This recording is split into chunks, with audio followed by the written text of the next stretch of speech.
Hey everyone, thank you once again for tuning in to another podcast, the Iconist podcast, where the icon is, well, we're not going to say that yet. We got some things to do first and foremost, but I want to say thank you for tuning in. Thank you for all the new followers that have been joining on our YouTube page and been following us and downloading us all over the world.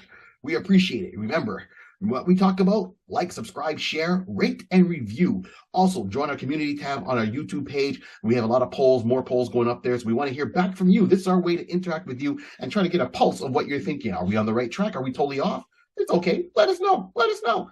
It's all cool. And we interact with all the people. Just, by the time this episode comes out, it's been about a couple of weeks have gone by, but I was having a nice discussion with one of our listeners on there. He was replying on our YouTube page, a fellow by the name of Derek. And Derek commented on our which one was it? The cardiac episode.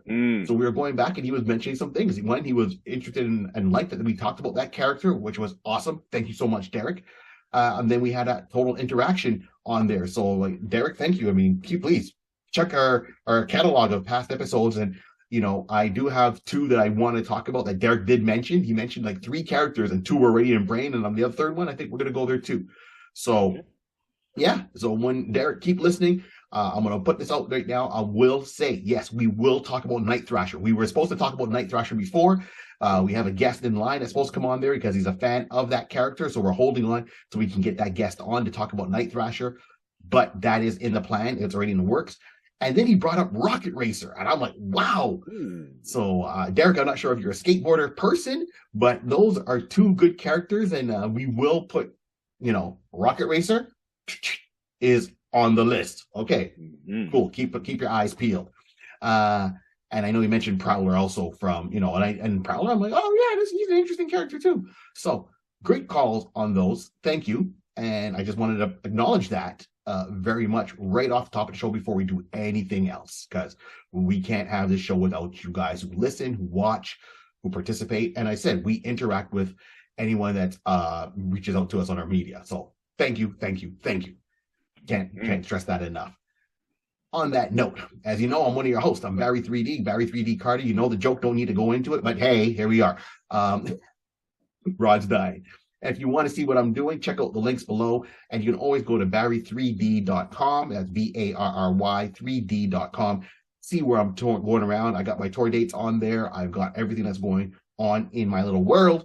I got to update my blog, but at least I always put on my tour date so you know where I'm performing live, because I do stand-up comedy. And if you want to see me a place doing stand-up comedy, reach out, let me know. And I'll try to make it happen, because I love going and meeting people face-to-face. On top of that, I also go around with another troupe. So that's Touch of Gray Matter, which is myself, along with Dave Sokolowski and Zolf Ali. We are still doing shows throughout the summer, and we're going to be picking up that pace a little bit more. So we're going to crack the whip and keep going. Keep an eye out for that. And also for the people that support the show too. So that's one, Brandy Ford. She has her own magazine, The Writer and the Wit. She's got some articles in there on us, and I'll be on her show soon enough. By the time this one episode comes out, I think I already would have done her show. So yes, keep an eye out for that. She has a show Saturday mornings, a talk radio show. So I'll keep you posted.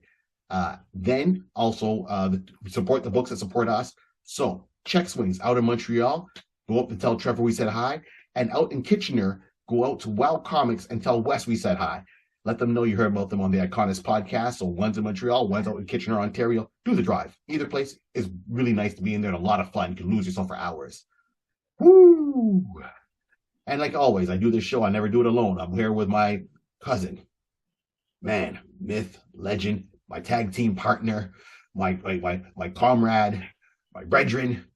My ride and die. I don't want him to die when he's riding with me because, I don't drive like that because, I ain't that young anymore. So here we go. The one and only. Who am I talking about? Rod C. Ladies and gentlemen, welcome to another episode. The Ride and Die. Into battle we shall go. It is I, Rod C. Not Roddy Piper. Rowdy Piper. But we'll get into that another day. Depends when he's on the 401. Look out. Let's talk about it. Listen, we're going to have some fun today. This is Iconist.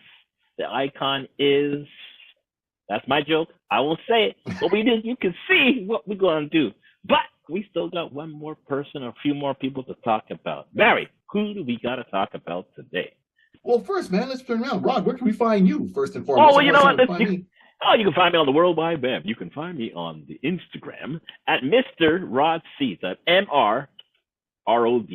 You can also find me on the world of Twitch at DJ Rod C. Listen, I'm there each and every week having fun on the world of Twitch.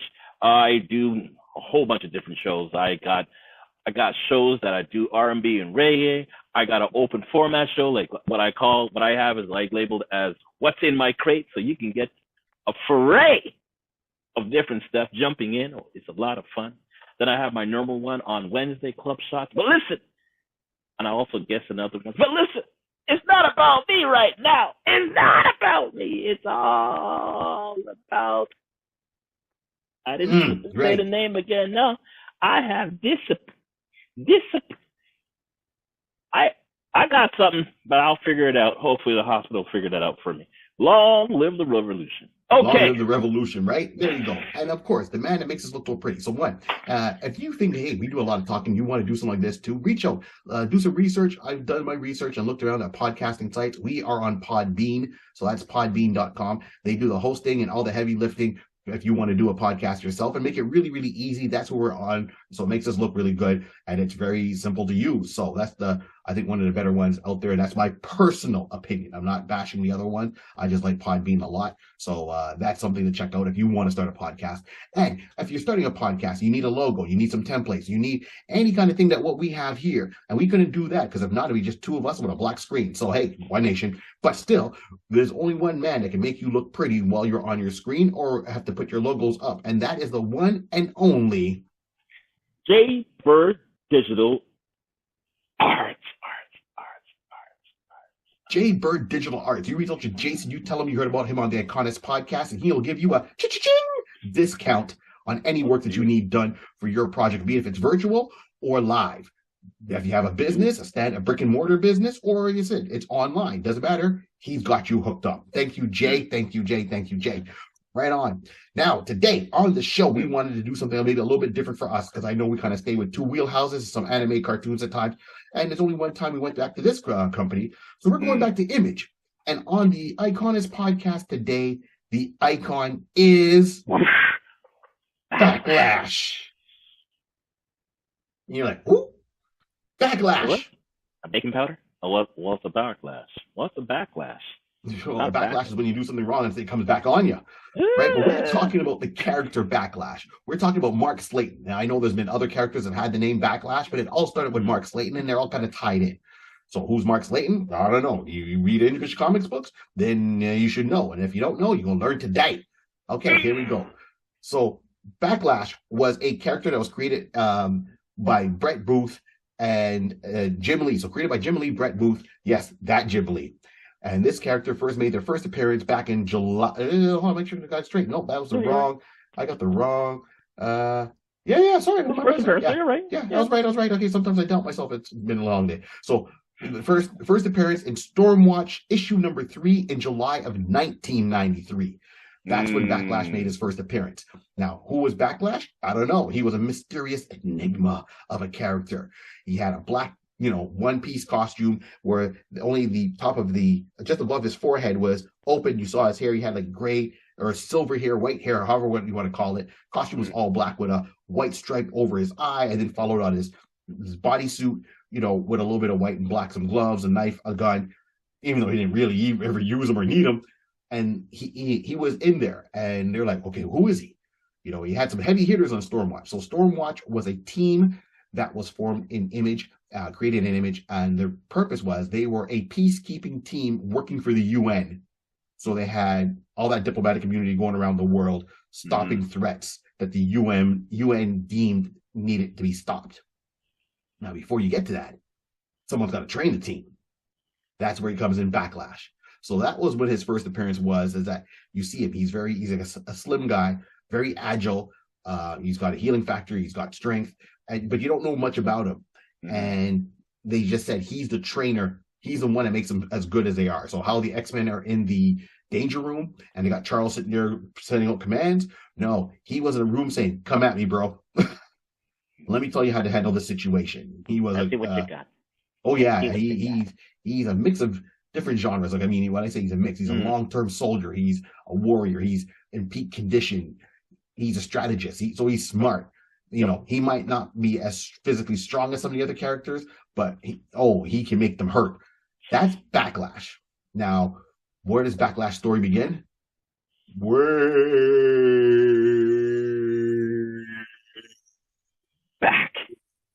Back then. It had to be said that way. But why did I have to say it that way? Because the man is over 3,000 years old. He looked good. He looked good. So his origin starts way before that. So he showed up in Stormwatch. You see him there. And then, you know, he always stays on the Stormwatch satellite. He doesn't really do any field missions. You're wondering why. And then let's go back a little bit, not too far, not to the beginning yet. He goes back and they show a flashback. And before there was Stormwatch, there was Stormwatch Prime. So he was on the first version of that particular team at the time. And the mission just went kaputs. And he's like, nope, only I survived and a couple other members survived. No more field work. I'm done. I mean, they're like, well, we still need you because you have a certain set of skills that we think are still valuable. And he's like, oh, I'll train the next team, but I don't want to be field commander no more. You know, you keep me there as the ultimate backup option. So Stormwatch has a good history, but this is where Backlash comes in. And he was like, okay, they said fine. So he was training the troops after that one disastrous mission. And, you know, things happened. So, you know, on that satellite, they had this one person there, the war guard, who you find out later on is the father of one of the main guys. I think it's Jackson King. You know, the leader who goes by Battalion. He's the leader of the current Stormwatch, but it was his dad. But his dad got possessed by this other alien, and he almost wiped out all life on Earth. So they keep him in suspended animation on that satellite. So it's not just a base; it is also a prison for that character and two others. And that's his role, is to make sure everything is okie dokie. Yeah, so that was his first appearance. And he did get his own run of his own comic book, which was really nice. And he did have a crossover. So, you know, we're going to talk about some of these points. We're also going to fan cast it, give you a little bit of history, our own unique spin on it, what we think and what we like to see, and a little bit of fan casting at the end. So here, you know, that was our introduction to it. So that is the start of Backlash. Now, when I say way back, I said, yes, 3,000 years old. Yeah. Let that sink in. That's a lot of calendars. That's a lot of yearly calendars. I'm just gonna say, that's a lot. That is a lot. Rod, let me tell you something, man. I need some of his genes because I never think there's enough time in a day. But if I can live for 3,000 years, I think I can get the hang of it. Some people need to live the 3,000 years just to get rid of their credit card debt. So, all right. Hey, that interest will get you. Be smart, people. Be smart. Don't let that be your mental stress. Rule 72. Oh boy. Yeah, exactly. You know what? If you need any kind of advice, Richard Rod, actually, he's good with that. Yeah. And that's not even a joke. That is a straight, honest plug. Okay. So how it starts with him is we're not even starting to tell with him. We're starting to tell with his dad, and his dad was named Lord Slayton. Sultan. There we go. Lord Sultan. Let's go with that. Right, which is spelled S''YLTON. Now, his dad was part of this other race, so he had this one race from a different planet, but they look human. So you say humanoid. They look human. They can pass as human easily, just like Clark Kent can pass as human. So can they. And they're from another planet, and he was from a race called the Caribim. Now, the Caribim are long-lived. They are above, let's say, human endurance, strength, speed, the whole 9 yards, right? They're stronger than an average human and all that aspect to it. And they're extremely long-lived, like practically near immortal. So their planet, they was having their issues. There was another race they were kind of peaceful with. And then that other race, the Durham, turned around and backstabbed them. Oh no! Vile betrayal! No! We'll come back to that. Do you know Linda? Yes. Did you bite her? No. We got you on tape biting her. Dang it. We're putting you away. Sorry, it's a video I saw on YouTube, TikTok. It makes me cry. So they came to Earth and to get away, and that fight broke out, and they're trying to preserve themselves. So when his dad, Lord Sultan, I'll say Sultan. Yeah, when Lord Sultan comes to Earth, he came to Earth. He's the leader of this race, and he wants to establish a new home for them on Earth. So they get here, they've gotten technology because they're from outer space. Keep that in mind. They build up a new city on an island, and they make it all, and it's futuristic, and everything is there, and he's Lord and Master, but he looks like a medieval kind of knight, how he dresses, even though they're from the future. And they make a home, and they name that home Atlantis. Interesting. Right. So, in history all the time is how we talk about Atlantis, the sunken city. Atlantis seemed to be more advanced than we were. Disney's done a movie with Atlantis where they had Michael J. Fox playing that character as Milo looking for Atlantis. Okay, everyone has things we've heard about Atlantis. We've talked about the man from Atlantis. Yep. Right. This is always a focal point, and that's cool. I'm all right with that. I like that.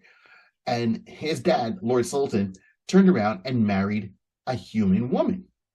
All right. And she gave birth to their son, Mark. So Mark is an heir to the Caribbean throne. No question about it.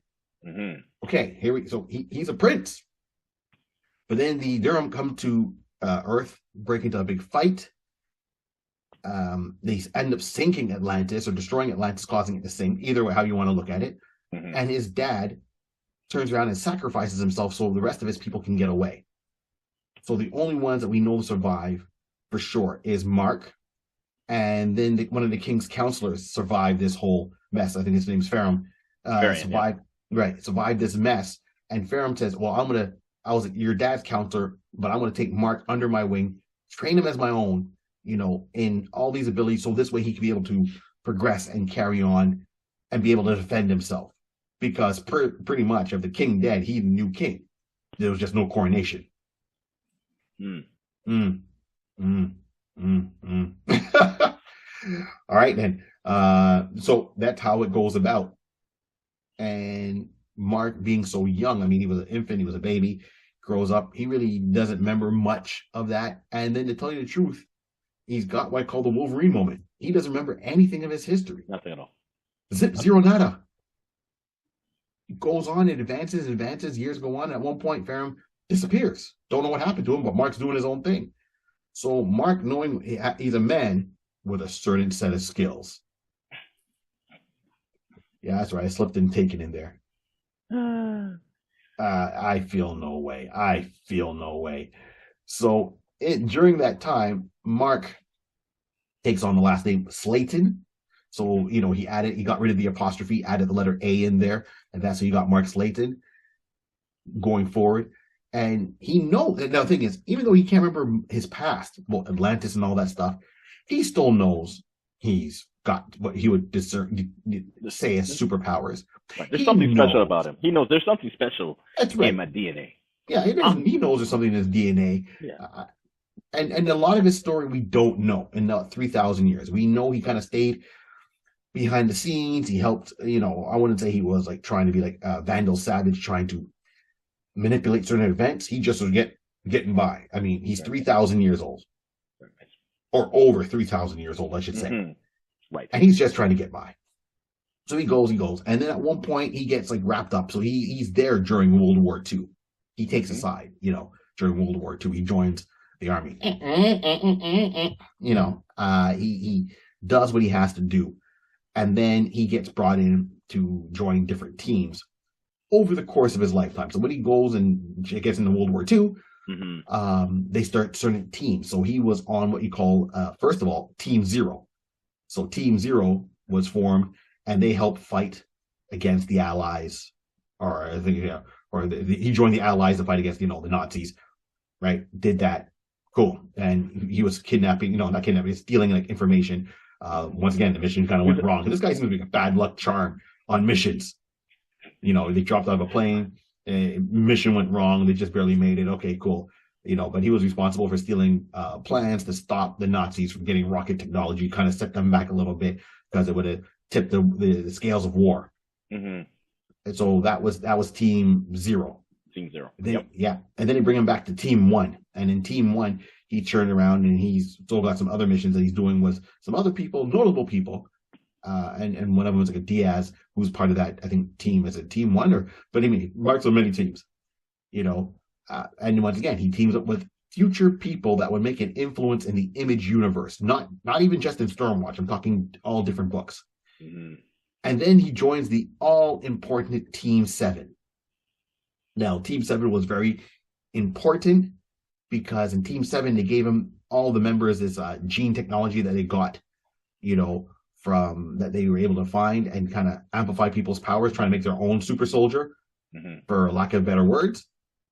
And because of his Caribum DNA, it gave Mark extra abilities. Correct. So he got these psionic tendrils that come out of his hands, so look like almost like Omega Supreme, but they're made of psionic energy that can grab. Like Fizzlock. That's how I look at it. It's basically having the tentacles like Fizzlock. How the Fizzlock has the psionic. Psylocke. Yes, yeah. Psylocke. Sorry, Psylocke. Fizzlock. Yeah. With the psionic knife. Yeah, exactly. You're right. So Psylocke tendrils, same thing. He's got more than what she can do with her tendril. I mean, with her blade. You're absolutely right. So that was really cool. But then on Team 7, you had other people like, for example, the father of Battalion was on there. One of the fathers was from the book there, Gen 13. So Fairchild, right? Her dad was on Team 7. You had another guy named Lynch who was part of Team 7. So these are key players because Lynch becomes their Nick Fury to a certain degree, running their IO, which is international operations, but that was their spy organization, was called IO. So he had a lot of that. And then, of course, he trickles into Stormwatch.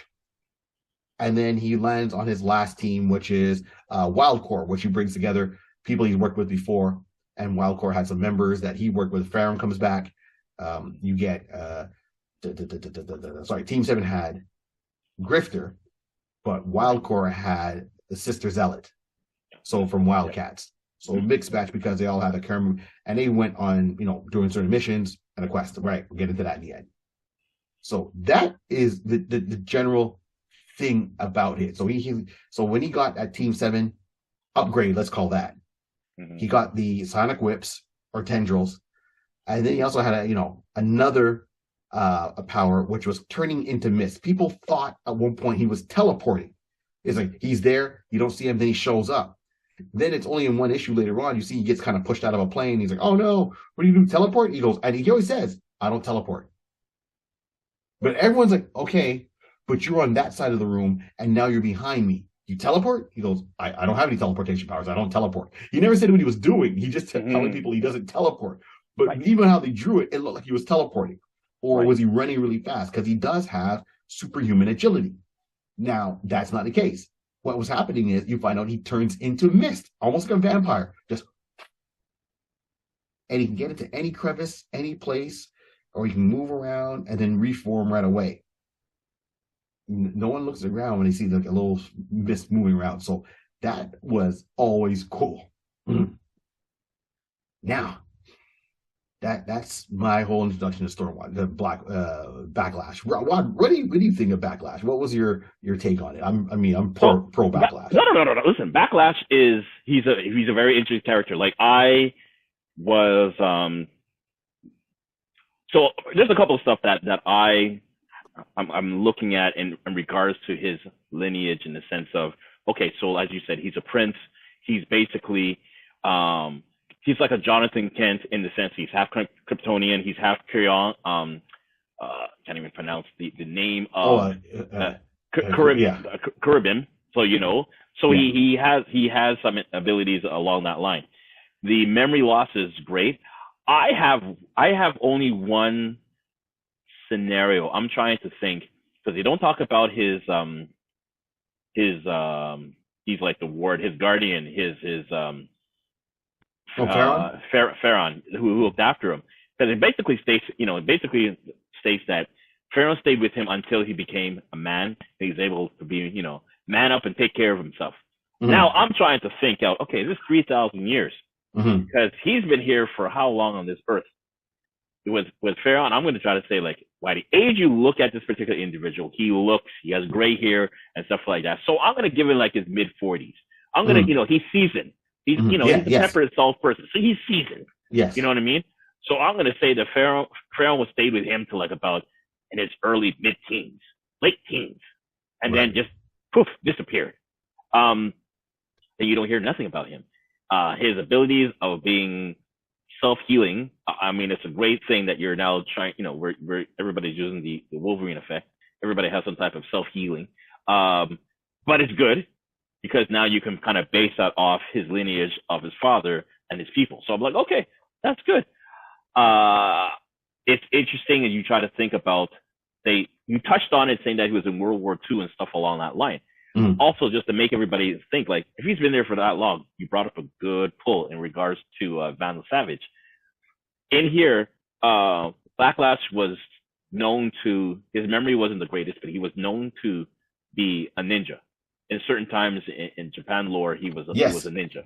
He was, now in medieval time, he was a knight, a medieval knight in that regard as well. So you just show that he was there and just kind of like, I got to keep myself busy, because in reality, he never knew anything about his own heritage. Pharaoh never spoke to him. So he must look upon himself wondering, how come I'm still alive? Am I a vampire? Am I a part of the undead? Because everybody keeps dropping around him and he's still alive. It must be questioning. But if he's a young man, we don't know if Pharaoh told him anything along that line. So now he's realizing, I could drop dead anytime moment. Not tomorrow. Okay, not the next day. Not the next day. And this could be more analyzed and more trauma to the man, because, like, I don't know if I can die.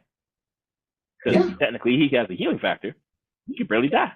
Well, exactly. And he's mixed, right? He's half Caribbean, half human.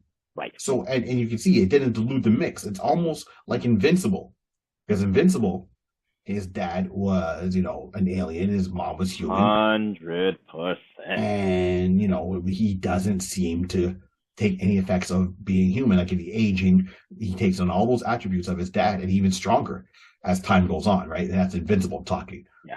So you're right. That's why I say there's so much about this character.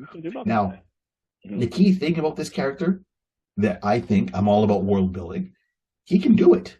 We look at characters and we like to give a little bit of history. We'll talk about characters. So what I'm saying about world building, right now, I can tell you right now, he's had, and this is before he's officially Backlash, he's ran into the roots of Gen 13.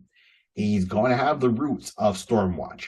He has the roots of the Caribbean race. So he's dealing with, Lord Majestic, Lord Majestos, who's their version of Superman. Sister Zealot, and who everyone sees as Amazon warriors, came from, the Coda, and that was their take on the Amazon warriors, was Sister Zealot and the rest of her sisters. So this is where he's touched all of these people one way or the other. Wildcats, Lord Emp, he's worked with Grifter. Yep. Io, okay, that's Red Condition, which is, Grifter's brother. So he's the one character that has intertwined with every person, including their parents. So, if you look at Battalion, he's dealt with his dad because he's long lived. And then, so he's got a lot going on in my sense for it. In your book. Right. This is where it puts a lot of it. So, and then, while he's on, and this is what kind of brings him back to the forefront. So he's always been behind the scenes. Now you see him in Stormwatch, things go on. And, as I said, there's a Demonite. So the Demonites, that's the race that that are fighting, the Wildcats fight. He deals with them too, at a certain degree. And at one point, while on there, there's a Demonite called Sarin, right? And he attacks the satellite, gets the big fight on the Stormwatch satellite. Now, Mark has his girlfriend, and her name is Diane LaSalle. And during this fight, what the Demonites do is they take somebody's body over. They'll get you, merge into your body, take control of your body. Mark sees this. Mark tries to stop it, so he uses his psionic tendrils and puts it out there. to force that Demonite out of his girlfriend's body, and it causes her to go into a coma. And that Demonite ends up escaping. So Mark's like, oh crap, gotta save the girlfriend. So they put her body in suspended animation. And Mark's like, look, you take care of her. I don't care what you guys say. Stormwatch is good enough to handle themselves. I'm out of here. I need to track down Srin and get, the other essence back for my girlfriend, which to me gave me the same feeling of the Galaxy Rangers. So if you remember when we talked about Galaxy Rangers, you had the commander, the leader of the Galaxy Rangers, his wife, part of that soul gem was taken. So they have her body, but then her essence was taken by the queen that was trying to take over. So, they're always chasing that queen down to get back that gem that has her soul, so to speak, in there so they can reunite it and make the mom whole again. Very reminiscent of that. I'm like, okay, here we go. Let's go. Good. So, and I'm not knocking it. I'm just saying that's what it made me feel like for that moment. There's a lot of things that make the character motivated to do that. So his motivation was to go out and save his girlfriend, his longtime girlfriend. It was like they just went on 2 dates. They were an item. And it brings you back because I said, he knows at this point, you've seen stuff. In a sense, you've seen the world change. Mm-hmm. To your point, it's like, does he know? At this point, he didn't even know about his Caribbean heritage. This is it. So I'm assuming he wasn't told about his heritage by Farron because he wanted to keep him safe. Like, how do you hide royalty? Don't tell them the royalty. If they don't know, nobody knows. Nobody goes looking for him. Correct. And he left because he's like, hey, man, I'm at your dad's royal council. People are kind of sniffing around thinking, oh, geez, if they see me with this kid, they might put two and two together. Right. You can defend yourself? Okay, I got to go. What are you doing? I'm going on a walkabout like Crocodile Dundee. I'm on a quest. I'm out. Out. Because you got to look at it in a sense. Like, if he's for this time stamp, it's 3,000 years. I'm going to say that if he's in his 40s, as I'm kind of displaying, we're just going to kind of rationalize that out. That when he looks like he's 17, 18 type of scenario, that was easily, at least, I would say that's about, that looking like about 600 or 700 years has already passed. Yes, I see what you mean. Yeah, because he's aging so slowly. Physically, he's aging that slowly. Yeah. Right. So basically, if anybody starts to realize Farron is still here, he's always with that kid. Farron is still here. That kid looks about the same. Farron is here. Wait a minute. Is that the same kid from 600 years ago when we were storming the place? Is that the young prince? Listen, bro, I gotta go. I'm out. Reboot. And disappear into the mist. Right. So, exactly. So the best way to defend him is not be around him. Right? Mm-hmm. He taught him how to defend himself. Don't tell him about his heritage and keep him safe. There's other lords from Caribbean that are around, and the Demonites are always looking for who they need to get rid of. Right? So the best way is not be around, but kind of leave him on his own. And he's just wandering. So he knows he's outliving everybody. He knows, Farron probably said, hey, you got a gift. You're going to outlive a lot of people. Be smart. So did he obviously he had to have relationships before. Mm-hmm. Okay. And on one of those missions, like back when he was on Team 7, he had a relationship. He had an Asian girlfriend and they were really close. And then, they kind of split their separate ways. And that was that. And he didn't see her again during the war and all that. And then next thing you know, he gets a knock at his door and it's like, well, you got a child. And it's like, it's not even the girl he slept with. It's the girl. She's a full out teenager. And he's like, what? Don't act surprised if you don't wrap it up. That's all I got to say. Be safe. So that's how his daughter came in. Now, I know I dropped some stuff there. So, but you're right, Rod. He was seen as a ninja. He was seen as a medieval knight. He was seen as a samurai at one point. He was seen as all these things. He always was attracted to a man of action. That's how he did it and how he blended in. There you go. That's a good way of looking at it. And got by in life.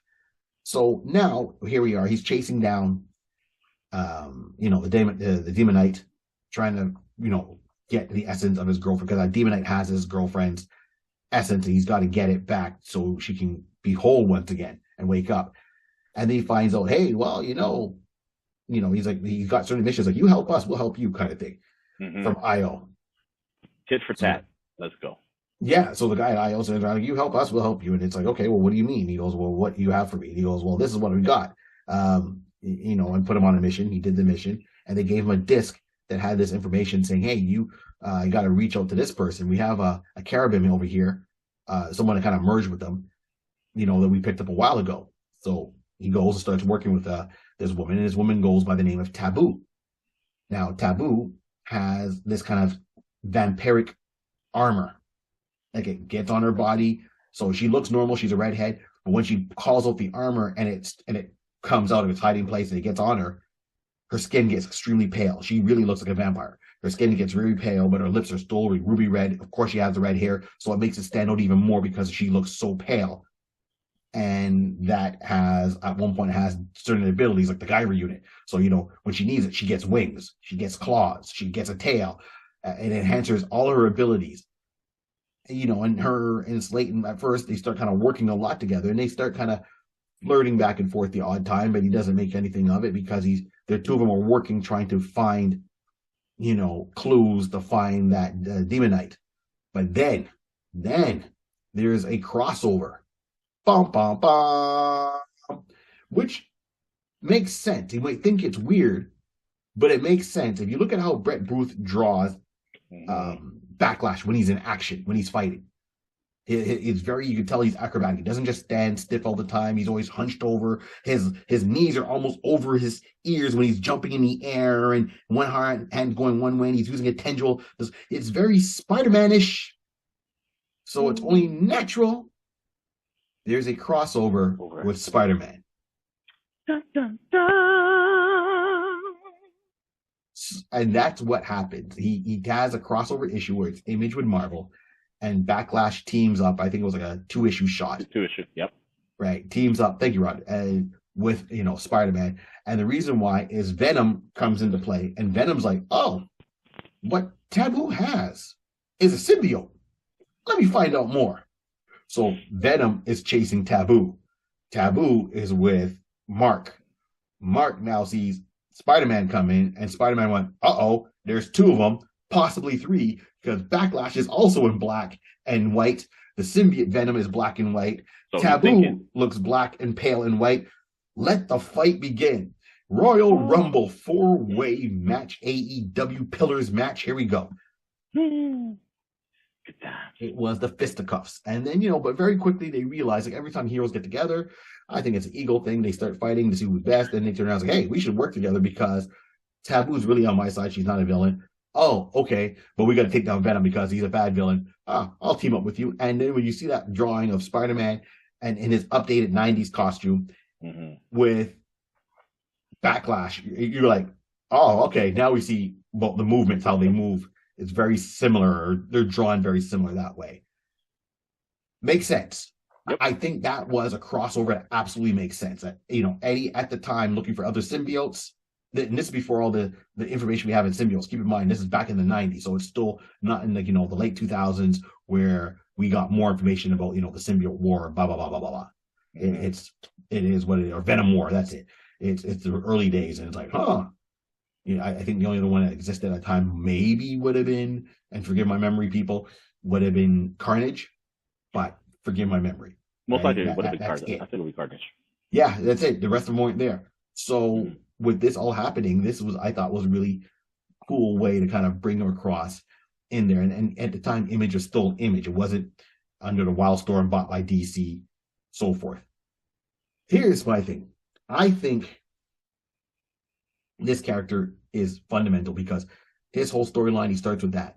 Then, of course, after the symbiote, incident with Spider-Man, Taboo, Mark, and Avar, and it's shots, everybody. Da, da, da, da, da, da, da, da, da, da. That's how it started. But then it ended with blame it on the alcohol, baby, because next they're both in there knocking boots. I can't remember how the song Knocking Boots goes, but y'all can Spotify that or listen to when Rod plays on a Wednesday night or goes to the crates and plays Knocking Boots. Okay. And they started having a physical relationship. But he's still got his girlfriend that's laid out. Right. Coma. Yeah. So it was kind of a douche move there. on both their parts because they both knew, and then they both went back when they were both sober to continue it. All right, adults, and the story goes on, but he still doesn't get deterred from his quest to save, Diane. He fires Siren. They get into a huge fight, and then he turns around and turns into his mist form, goes into Siren's mouth, and then reforms into a solid form and comes from the inside out, just burst out and kill him, which therefore releases the essence, and Diane comes back. Then he has to have the conversation, the Maury conversation. It's like, yeah, this is my man. Who's that other woman? Maury. Rest in peace, Maury. So he had the conversation. Him and Diane, they broke up. It wasn't as big as a fight that you might have thought it would have been. She was like, oh, I was in a coma, but that's the first thing you do is run to someone else. He's like, but I saved you. So it's like, okay, you saved me, but you still ran to someone else. So I think he got points for saving her because he was the only one on the mission to do it, not the rest of Stormwatch. All right. And then that advances his story. And there's more to it. I mean, and then, of course, after that is when he finds out he has a daughter. And she's coming to live with him. She wants to know more about her dad. And he finds out he's got actually not one, but two kids. So he's got a son named Ares. Yep. And there, during that adventure, just at the end of Stormwatch, he gets like his own series. His own series. That's a lot of the stuff that I'm talking about happened in his own issues of Backlash. The art was beautiful. And that's where he finds out what his Caribbean heritage, who his dad was. And what I was finding disappointing, they never really addressed more that he was a lord. He's a lord. People should, the rest of the Caribbean, Sister Zealot, should see him and say, all right, let me take a knee, because by rights, he's a lord. He does team up with Farron, as I said before. There's some other ones that show up. Then there's Lord Majestros, who, or Majestros, that's his name, but he goes by Majestic as a superhero name. The two of them are on equal level, but it seems like, I guess, Majestic is on a higher, echelon than Slayton is, Mark Slayton. Hierarchy, right, in the who rules who kind of thing, even though he goes by Lord also. All right, but I think that would have been it. So that's I know I did a lot of talking, but that's my whole thing on this character. And so what I like to say, a lot of meat on the bone. And you didn't get the value meal. You went out and got the buffet with this character. What do you got to say about that, Rod? No, definitely. He has a lot of attributes, a lot of layers to him. You find out in regards to his powers. I mean, he has, again, like Barry said, he has the agility, basically a superhuman type of agility. So he has that Captain America, Spider-Man type of endurance and speed, and has the psychic energy whips. So like Psylocke, and in that regard, he has the ability to change his body to mist. Now, they state in the system that in his early days, pre-getting the Tarragon mist type of effect. Yeah, I like that. Yeah, he was able to mist and mist out through distances, as well as carrying people with him. Oh. Basically, he had the ability that when he was doing that, he just had ability. Like if he was sort of like a Nightcrawler. How I envisioned it, he was like a Nightcrawler in the sense that he can basically end up bouncing out. He just missed out, and if he's holding anybody, he can mist out and mist them all out at the same time to wherever they want. After Tarragon missed, he doesn't have the ability. He only will do it in short spurts, and they only now limited where he had the ability to do that whenever, how often he wants. He only had the ability to do that like once or twice a day, and he can only do himself. And it's really now to the point that he couldn't even do his clothes.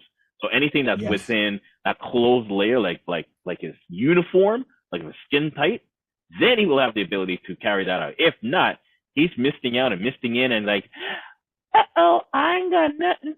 No, you ain't got no clothes, son. What are you doing? No. Don't be doing anything. Think ahead. You naked. Be positive. Yeah. And you streaking. Come on, think, man. Use your head. Use the common sense, man. So that's why he get himself a uniform that's skin tight, and he can, mist in and mist out. But these are little attributes that he had that's about him. Great great character in the sense that he is that tactician, that strategist, that adventurer, that man on a mission, who's always, he's just like, he's like a top-notch hand-to-hand combat individual. Yeah. With 3,000 years underneath his belt.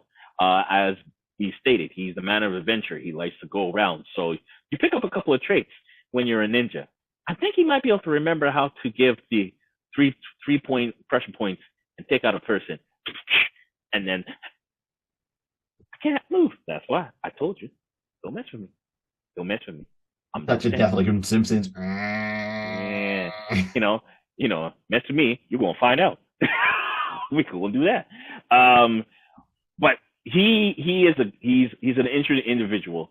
I like him definitely. I do remember reading him up in the beginning. Mm-hmm. He was that character again. He was the trainer for Stormwarts. I do remember him reading back up. I'm like, yeah, I do remember you and so forth. Yeah. And then again, he was always that person who was just in the background. I'll be the trainer. That's all. I ain't do nothing else. At least that was his thought process of being introduced into that particular world and lore. But it's a different type of character, and I like that because you have him out as the reluctant type of individual. He has the skills, he has the abilities to do and be a leader in that sense, but he knows that I've done my time. I choose to take the back, just sit and just relax and let the new Thundercats, the youngins, take care of things. Yeah. But you realize that we need to call you. Mark, we need you again. Dang it, gotta punch back in. Exactly, because I think there was one mission where it goes wrong, where the Stormwatch team gets captured, and they go, okay, we got to send in the cavalry, and all they did was send in Mark, and everyone's laughing. It's like, who are they sending in? We need backup. Don't worry, we got you covered. Who are you sending in? Backlash. Oh, we good. And the villain's like, wait a minute, there's a whole bunch of us, and they're just sending one individual, and they're like, you don't know this one individual that they're sending. Good luck to you. We'll stay here in our cells, and we'll wait. Because it's the safest place right now for anybody. And Mark went in there and he wrecked shop to show you how deadly he is. So let's break it down. First, he's got his abilities. Mm-hmm. And then, of course, being part of Stormwatch, UN funded, he's got a plethora of gear he can get. At one point, he took it away at the early part of his issues, but he had this one plane. It looked almost like a spaceship, but it was a plane that was able to cloak itself, hover for landings. It didn't even look like a plane. Go underwater, it seemed. This thing was like, he had all these things of vehicles that he can get around with. Mm-hmm. So he was, to me, part Black Ops, part trainer, part spy. Right. And it didn't seem like it was too much. It all made sense with how he is. Correct. For what they needed. So you're right. At that point, over 3,000 years old. Hey, look, I've seen it all. Team 0, Team 1, Team 7, Stormwatch Prime, the new Stormwatch. Okay, I'm good. I can just retire and I'm gonna just write up my time here and live a good life. I'm hanging out in outer space. I'm great. I'm just chilling. I'm just waiting for that pension. I'm just chilling for that pension. Nope. Right. Exactly. That's exactly what he was. Now on Team 7, just to give you an example. So he worked with Michael Cray. So Michael Cray was Deathblow. So once again, that's another prominent character. Cole Cash was Grifter. Mark Slayton, of course. Jackson Dane. So Jackson Dane is the father of Battalion. Mm-hmm. And his brother, right, who also joined Stormwatch later on. They have like mad psionic powers. They put him in this armor that even boost it even more. So picture Charles Xavier in battle armor that amplifies his power and put him in the field. Yeah, good luck. And then Christy Blaze. So these are the members up there, and each of them had something going on that would parlay into the future. So let's get back to Backlash. Backlash, here's my thing. So much stuff we don't know about Backlash. Mm-hmm. Like so we know who his dad is. They never covered who his mom was. What was his mom's lineage? Was she just a normal human that, his dad fell in love with? Was she also royalty, maybe from Greece? Was she royal from, because Atlantis is always rumored. I don't know. I'm not, but it's supposed to be around, Greece, around those islands there. It was just off from them, one of the Greek islands. So if that's the case, I've read enough Greek mythology I think it would be interesting to find out, okay, more about his mom's lineage. Mm-hmm. How does that play out into today? Like, who's his, he must have some descendants. Everyone has descendants. It always goes on and on and on and on and on to the break of dawn. What? So who's his descendants? He's got 3,000 years of history that he's forgotten, that he needs to reclaim. Now, I admit that when he was part of Wildcore, it seemed like they kind of didn't know how to write him. They kind of wanted to take him in a different direction. They got more mystical. He was in a different land. And I think, for me, I liked him more in the world of still being part of the UN, being Black Ops, being a spy. Mm-hmm. That stuff that can keep going on, and still trying to find out about his history. That's where it would be for me. So let's get into some points. Right now, how would you like to see this adapted, Rod? How would you like to see Backlash adapted? I would like to see a live action. I want a live action. Now I'm debating if I want a movie or do I want a series, because the series, and everybody, if you follow us along, how when I get to this point, if it has a lot of meat on the bone, I need to see what we got, different layers. So we need time. We need time to get in and get the story and get a good feel for the character. So I think I want a live action. I just may want just a series. Maybe just give me 2 series. But I think 2 series is more than enough. 10 to 12 episodes per. Yeah. And that should be more than enough to give us a good take on who he is, the teams he worked with, and show us the level of expertise and why he is so important, why he is so valuable to the UN, Stormwatch, Team Zero, Team 7. It just shows us enough validations of who he is and why this character could actually make a difference. And like you said, he's world building because he intertwined with enough individuals that we've said before, even in the world of image, if you're going to build an image world, we need someone who's tangible, who can go across the board and be able to be seen and, build off of. He's an actual character. He's an IP that can definitely build within the image universe. If they ever decide to go into that realm, right? I would say to definitely make sure you have Backlash in that on the short list to create it. Yeah, for sure. I agree with you. I agree with you on that one. So here's where I'm torn. I'm not sure if I want more of a live action series. I once again, a movie, when there's so much meat on the bone, that if they did a movie, I would feel shortchanged. Right. That's what I'm saying about a series. The budget be there, but I'd feel shortchanged. So I'm saying series, but I don't know if I want live action or an animated series. And hear me out. The only difference is effects. Both of them have to play out the same way. So what I mean by that is I want to see him explore. Obviously it has to be present day, but it has to have its flashbacks. So it has to have its flashbacks or episodes that do flashbacks dealing with, him as a young kid, talking about his dad's history, put that in the intro, talking about Team 0, Team 1, Team 7. It has to cover all of that and bring those characters in. So, present day, that's fine. In a series, yes, you can definitely do that. If they do it, they can't do throwaway characters. They have to do legacy characters. So legacy actors. And what I mean by legacy actors for everyone is an actor that's going to play, or actor and actress is going to play the role no matter what happens next. Right? So if you cast, let's say actor A, and he's going to play, let's say we get an actor that's going to play Deathblow in a flashback. If you start to do a Deathblow IP, that actor has to be the same actor. Correct. I don't want it to be cast as an actor. Don't do the Colossus like what you did in X-Men live action. Give me one actor and let that actor write it through, no matter how they cross over. Like how Marvel, I have to go back. Marvel did it right? They got Robert Downey Jr. He always played Iron Man. Chris Evans, he always played Captain America.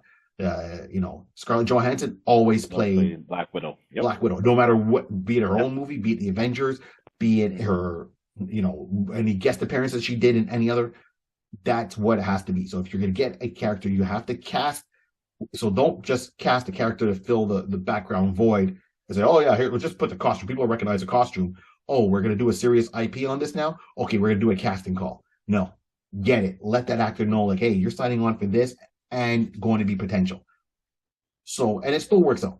Yep. Because if you're going to get an actor that's going to just do it as a cartoon, because I want my flashbacks. I want to see Atlantis. I want to know more about his mom. I want to see, what happened during those 3,000 years. Show me him in ancient Greece and ancient Rome, medieval times. I don't mean the restaurant.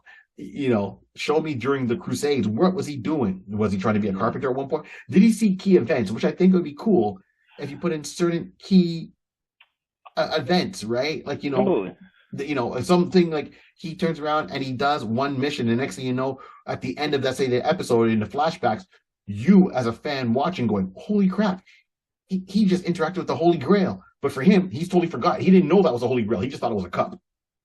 Right. Give me something like that as an Easter egg, and the Knights Templar. And yep. Right. So let him give me a little bit more on that. That I would love to see, but not take away anything. And of course, now with his memory, why is his memory so bad? Is his memory so bad because he just didn't pay attention?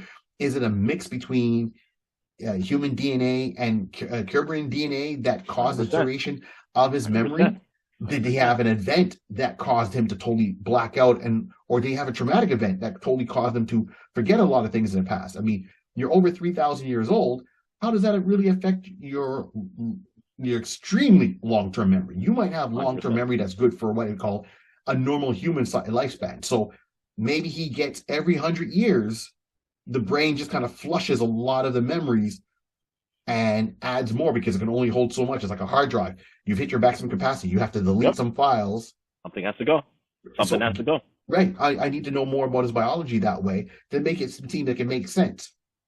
So I'm looking at that when they're doing these flashbacks, if it was an animated cartoon, I don't want to say animated cartoon, cartoon. So if it was a cartoon series, almost like Avengers, Earth's Mightiest Heroes, that one was done really well. I like that one because it brought in a lot of serious aspect that had some humor. So if you do the flashbacks, it's easier to draw up certain scenes than try to get like visual effects to do it. And then everyone's like, oh, how much is going to cost us, right? To be done well, because then you got to go through and find old sets. You got to find maybe the set for Spartacus and put him in that. You got to find the set for Rome, put him in that, which can be done. These studios have these lots.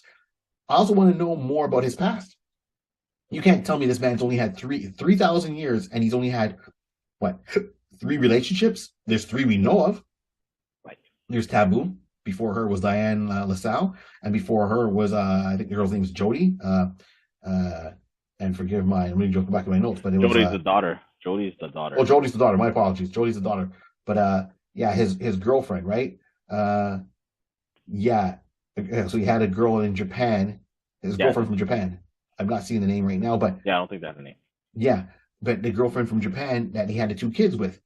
Because you only had 2 kids? He's been around for 3,000 years.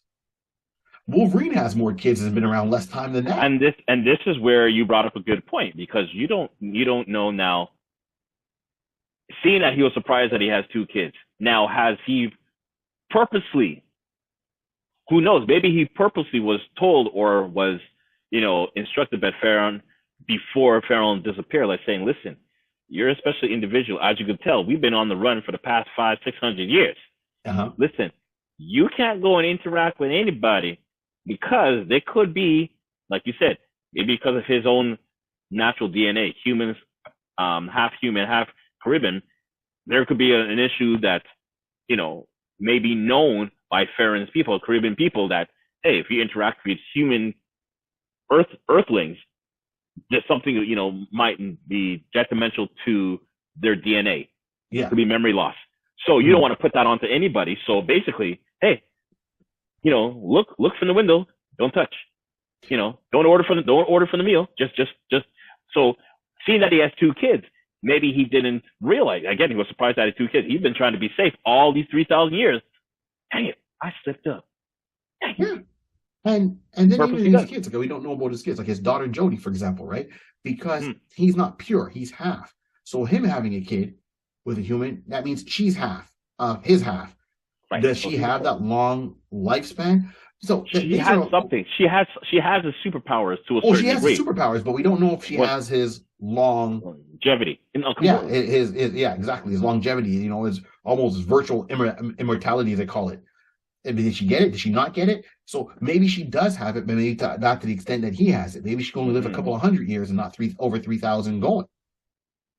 So I mean, I know Backlash's story does go on to a certain point where he loses his leg and so forth like that. And I'm like, I don't want to get away from that. I don't want to. Yeah. No, there were a little that's why I think they lost.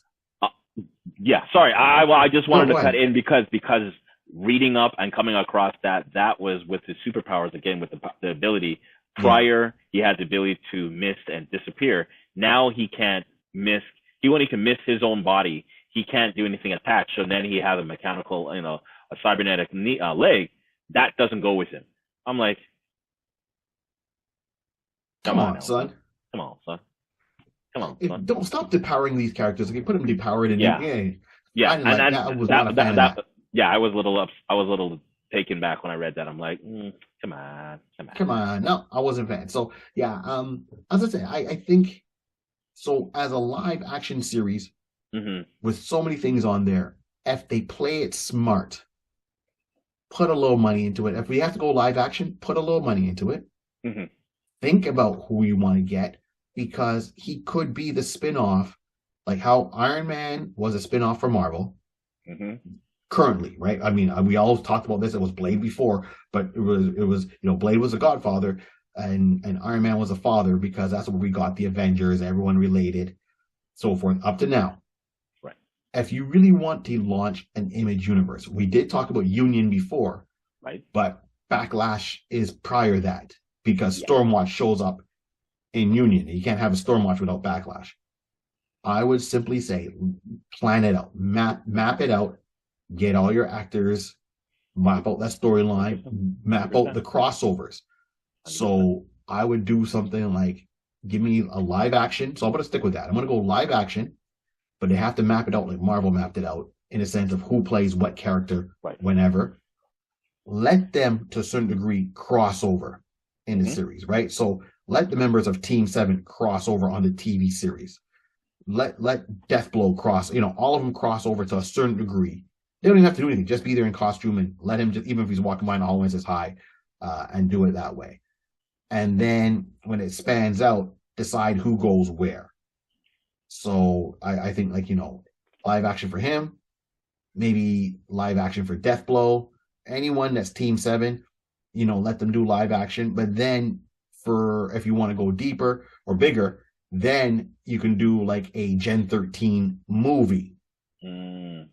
Right? But you already have their father that was part of the Team 7, so he can show up, and Lynch can show up, right? And let Lynch and Backlash. So let it be birthed by Backlash, let Lynch, Backlash kind of tied it all together and going back and forth. So I want this series, has to be a series. Definitely, I think it's got to do at least 3 seasons with the amount of flashbacks they have to do to cover some of the stuff that we know and don't know, present day. And then they really, really have to get into Atlantis. Give him a reason to look for, to find Atlantis. Give him a reason to embrace his heritage fully, embrace his role within his people. His dad was a lord. He has to, I would love, instead of him giving the old decrepit, losing a leg and losing his powers, no, I want to see him take on being a lord himself. It's like, my dad was a lord, I'm going to take the station, but I need something from Atlantis. So now it goes from him being a mercenary, going from Black Ops, trainer, spy world. He finds something during one of these spy world Black Ops missions that will parlay into still getting together the Wild Corps to a certain degree to look for Atlantis. So that could be like season 1 could be just basic Backlash, some crossovers. And season 2 could be dealing with, so season 1 is dealing with his past. Season 2 could be dealing with his Caribbean heritage, still trying to, to help out his girlfriend Diane and Taboo in there, and how one relationship ends, how another one begins. And then during that, he finds something that says, hey, you're Lord Slayton. What? This is who your dad was. We have to find this device, whatever, or this came up from Atlantis. We have to stop it. You got to find it. And then let season 3 be that search for Atlantis, quest, and let him end off that way. So I give him a different ending in my vision than the one the books gave him, where DC bought Wildstorm, cut off his leg. He can barely teleport. He doesn't wear the costume no more. No, I want the classic costume he had. including the gun and a knife on there, even though he barely uses it. Right. That's what I got born with into. That's what I want to see play out. Okay, definitely. I will and add then on why to Farron left him. Like, I really want him and Farron to have that emotional conversation this is you ditched me. Right. No, you're perfect, because this is where I'm leading off to, that I can add on to that, is that you brought up a point, and I was thinking prior to you just saying about finding something to make him go back to Atlantis. Okay, here. He finds something that triggers not a memory, but something that shows a heritage that he has to his Caribbean heritage. But actually, the allies, the one-time allies that the Durans, the race that the hostile aliens, let them come back to Earth, and have them type of, again, there are, how's the best way, as an example, I've been coming back and watching Fringe, and I know later on in that particular series, you find out the main guy, son, is from an alternate universe, and you realize that there's a certain type of radiation above him, like an aura, that shows that he's not from this particular timeline. He's from a different timeline. So let's just go that Backlash is also, because he's half, it's not such a strong type of presence, but he has some type of aura that has his Caribbean heritage. Let's just say that Duran decides to come back. You know that place we were trying to take about a couple thousand years ago, and we got defeated? Listen, man, I still had him back, man. That bothered me, man. Like, let's set up a troop. Let's do some recon. Let's see what that plan is available. Let's see what we can do. Come across, and then a couple bypasses, like everything. You know what? Man, they got these wild storms and these teams set. You know what? They're soft. We could take them out. And then all of a sudden, one other recon, was kind of faint. I think, is that a Caribbean? There's a Caribbean on this planet? There's a Caribbean on this planet. Yo, tell the general there's a Caribbean on this planet. Oh, wow. And that could be a problem. Yes. So now they come back and basically confront him in a battle and realize that you're a Caribbean. I'm a Caribbean. How do you know about me? Listen, we've had battles, whatever the case may be, Now he has to realize there was something, realizing his father left something in Atlantis. So now he has to go back and find Atlantis, find something, start basically now I'm jumping I'm talking to Stargate now. I'm going to Stargate. We need something to take on the Ori. We need to take something out of the replicators, and we got to go from different planets just to find that particular device that can take them out. And that's basically it. I got to go back to Atlantis to find something that can take these Durans who's coming to infiltrate and take over Earth. Backlash is all up on you, bro. Listen, you can do it. Absolutely. And they can lead to a big blowout, because this can start off as a TV show and they can end in a movie, right? So, 100%. If let's say you get in Stormwatch and you get in Wildcats and you get in, Spawn, to a certain degree, but it really be more like Wildcats, Backlash, Stormwatch, Deathblow, Gen 13 to a certain degree. You bring all them in, and it can start off as this TV show where he's introduced them all, but you can have it and go into, like, other people have their own movies, just like how they did Endgame, and then really get it in an all-out battle in there. So take him from the TV screen to the cinema screen, and let him play a prominent role in there, because you have Majestic, and Majestic is going to lead that fight. So it's going to be Majestic and all the Wildcats.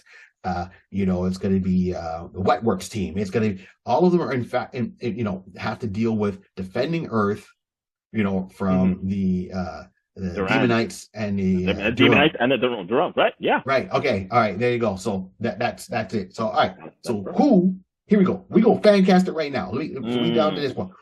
Who is your Backlash and so why? I want someone who's seasoned again, because although 3,000 years of his time, he's silver here, he's peppered, and salt and pepper here and everything like that. He's already a leader. He's done his tour of duty. He's seasoned. He's been through a couple of battles. So now he's on the retirement end, but we're pulling him back. So this is not a 20. This is not a 30. I'm looking for someone who's seasoned, like in his late 40s, but because of the way his body is, he can handle any type of thing. I would like to have Colin Farrell to play Backlash. Here's a couple of reasons why. We're going to go with we'll do some early stuff because of Total Recall. We can go, he Total Recall takes a good portion of it because of the action and the ability that he was portraying in that. Yes, Total Recall was over 10 years old at this time right now, but Colin can do that. So I'm not even worried about it. He has the ability, he has the agility to do all that. He was playing in Coach. He was playing Coach in The Gentleman. He was Artemis Fowl in Artemis Fowl Senior and Artemis Fowl. So he has, the spy type of atmosphere, and he can pull that off. Now, we know he's crazy. Uh-huh. You got to be mentally crazy. He's playing Oz, the Penguin, in the Batman. Yeah. So Colin has a lot of range. This actor has shown time and time again. You put him into something. Listen, let me just go. When he did Sonny Crockett in Miami Vice, my goodness. Although that was an updated Miami Vice, I felt Don Johnson. He did good. He gave you that Sonny Crockett, like saying, yeah, that's Sonny. That's Sonny. Okay. Again, intelligence and spy type of. Colin can pull that off. Well, I'm not too worried about Colin Farrell taking that role. Well, I was thinking for someone unknown, and I'll be honest, I really was thinking someone unknown because Backlash is an open slate. He's an open slate, so he could be anybody. Yeah. And I was looking at some up and coming and whatever the case may, and I came across Colin, and I put him to the side, and I just kept going back, and I'm like, no, honestly, not even saying up and coming, like I need someone who's older, whatever the case, but actors are, not you don't really see that, don't see that often, no respect, but I'm looking, I wasn't really planning to look for a Colin Farrell layer, right, and it's just like, yeah, I gotta call Colin on this. You gotta call Colin on this. Wow. Okay. All right. I got you. Good call, though. Colin Farrell. Okay. So Colin Farrell is who you vision as Backlash. And I see your reasons why, because I just watched, Total Recall with him just a little while ago again. So yeah. Okay. All right. I got you. So I've got the same theory. So I went with the criteria. The person's got to look good in a costume, right? They got to have some uniqueness to them. And I went with someone that might surprise people. But I always liked this actor, and I don't think we got enough of him. And I would like to see him go from a small role that he did or little roles that he did. He's already been on TV. He's already been in a superhero show. But I want him to be a main guy. This is who I'm going to go with as Backlash. So for me, my Backlash his name is Rick Cosnet. Now you're going to look at me and go, Barry, who the heck is Rick Cosnet? And I go, if you know already. Very popular role, CW. Rick Cosnet plays... he's on The Flash. He plays Eddie Thawne. So if you're watching The Flash, season 1, season 2, if you're watching The Flash, like the last couple of episodes, Eddie Thawne. Right. Now, if you look at Rick has got that chiseled look already. He's got the body for it. Put him give him some action fight training, and his voice. Rick has this. You look at him. It's always the Ricks that throw me off. Rick Astley has the voice you wouldn't think he would have. And Rick Cosnet, if you listen to Rick's voice, he's got this, even though he doesn't yell, but he's got this deep voice that kind of just, but it's so unique that if even you put him in and said, oh, well, he could be the voice actor for Mark Slayton, you're going to recognize the voice. So in costume, he's got that voice. And I believe, given the role, he would shine.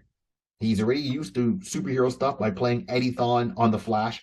He was, before Barry was with Iris, Eddie was with Iris in the show, how they written it. And when they bring him back, all the time, when he showed back up and I heard that voice of his, there's something about that voice. It's got this deepness that I think would be a voice you would listen to as a commander. He's played a detective on this show. He's done other roles. But I think for our audiences, they'll recognize him first and foremost for that. So he plays a detective on there. He's kind of gone a little bit nuts on there. He's been sane on there. He's been in love. He's had his heart broken. So he's shown a lot of range. He's got the look and that voice. And he's done like dramas, he's done comedy, so he can definitely play between the two to be this character, right? And what's a hair color? A hair color is just a box of dye. All right, good enough. He would be, and I know superheroes, they always write him bigger than life, right? It's like, I know Mark is supposed to be like 6'1" or something like that, Mark Slayton. And Eddie, this actor here is like 5'11". Good enough for me. Good enough for me. You know, cast him. And I know, you know, and I don't care. I know he just came out on came on an Instagram about his sexuality, that he's a gay actor. I don't care. I don't care if he's straight or gay. If you can act and you fit the role, you fit the role. I'm all about that support. He can do it. Okay. He can do it because clearly it didn't stop him from interacting, being the fiance of Iris. So to me, I said, he's got the look, but he's got that voice. And when he puts on that mask and you have that voice, not even having to change it, wow, that's who I'm going with. Okay. All right. I see the man you call Rick. Okay, got it. Yeah. Very nice. This is my Mark. This is my Mark Slayton. Like that's the, you know, that's who I'm going with. And I mean, there's a picture of him where he's kind of worked out a little bit, so he's like chiseled. He doesn't have to be big because Mark is a slim guy. He's not an overly bulky guy. And the way he's worked out and how he's got it dead on. That's it. Done. Rick Cosnet. I'm from mispronouncing your last name. I'm sorry, but I believe in you. That would be my Mark Slayton right there. That's okay. Backlash. Okay. I like it. I can see what you got. I see what you got. All right, cool. Yeah, Rick, I'm watching. I'm looking right now. Okay, good. All right. Interesting. Hey, Colin Farrell that's a tough one to beat. So I mean, Colin Farrell and Rick. So Colin and Rick in that category. That's what it is. I know our episodes are going along a little bit longer, people. So we were gonna try to keep it back on track. If you like the longer episodes, okay, fine, cool. If you want us to be a little shorter, let us know. So yeah, we'll wrap this up. So Rod, any last words on Backlash? You know what? Listen. I think we said it all. He's a unique character who has that type of presence. You know what? You can look at him like like a man of mystery, like a Nick Fury, in the sense that he's seasoned. He's been through a whole bunch of stuff, and we still haven't gone through all the layers of Nick Fury. And this is what we're hearing about this guy, and he has 3,000 years. He basically has, I don't know, 2,900, and I'll be nice and say 20 more years. Oh, let's give him at least 90. 2,900, and I can't even talk 17 years over this guy. So yeah, I think he might have some more layers. So yeah, absolutely. Let's go with that. Yeah, absolutely. I agree with you. I think the same thing, and I think it'd be a lot fun to explore this character because what we know already is established would be great, but then to find out more about the unknown and then get really back into that Atlantis aspect instead of the storyline they gave him that ended it out. No. So if you want to bring in the Image universe, this is who we're going with. We're going with Backlash. So we'll wrap this up. Thank you everyone for tuning in. Please remember, like, subscribe, and share, rate, and review. Let us know, interact with us on our social media. And once again, check out our community page on our YouTube channel and vote on those polls. We got more coming up. We've got some other there. We want to hear from you. We want to see how people are moving, and we see the channel's growing. So we're very happy about that. Thank you. And with that being said, remember, this whole world was started with a pencil, a piece of paper, and lots of imagination. Keep on dreaming. Mystify. I wonder if the Stormwatch satellite is in the same orbit as the Justice League satellite, and what happens if they bounce. Bounce off each other.